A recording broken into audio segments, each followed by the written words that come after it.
Yung gripo namin,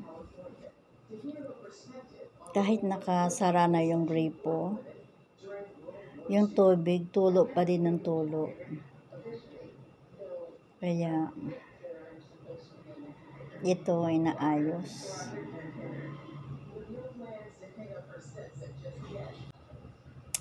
Pag mag-open pala ng gripo, kapag tatanggalin yung gripo, ang ano pala nito ay papuntang kaliwa. Pag tatanggalin mo yung gripo, papuntang kaliwa ang pihit.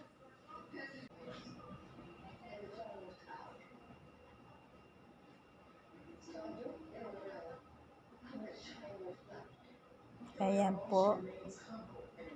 Ilalagay nyo yung iipitin ninyo ay ang gripo para maikot siya. Ayan, natanggal na.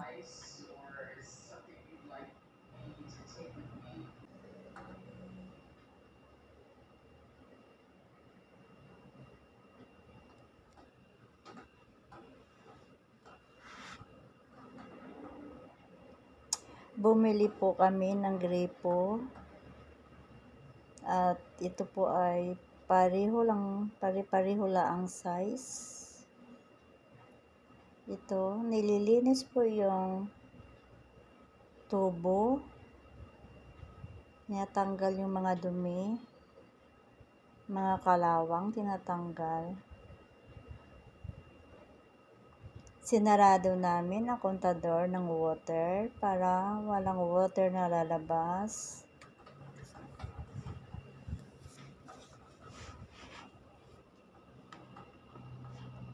Sa mga may mga problem ang inyong gripo, tulo ng tulo kasi po, yan po ay lalaki ang inyong bill sa inyong water bill. Ganon. Tsaka, ito po ay para hindi na kayo tatawag ng plumber. This is just a simple thing to do na tayo lang ang gagawa sa bahay natin. Kung mapansin nyo, nilagyan ng tiplon. Tiplon ba ang tawag doon? Bago mo ilagay sa tubo. Kung mapansin nyo, ang pagsara niyan ay papuntang kanan. Yan po ay sinasarado na yung sinasarado, oo. Ilalagay mo na yung gripo. Kung tatanggalin naman yung gripo, papuntang kaliwa. Ganon.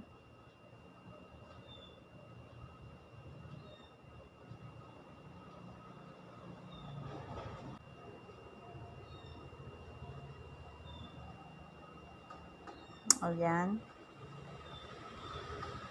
Bubuksan na natin yung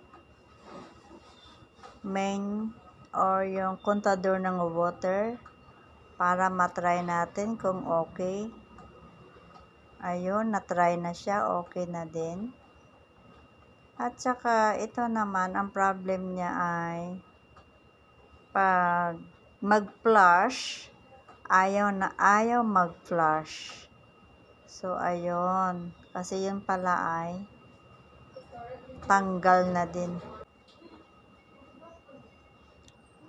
Kaya tinanggal at saka nilagyan ng tiplon.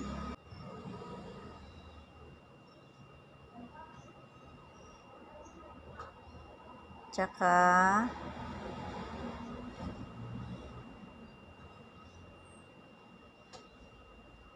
siniksik. Yan.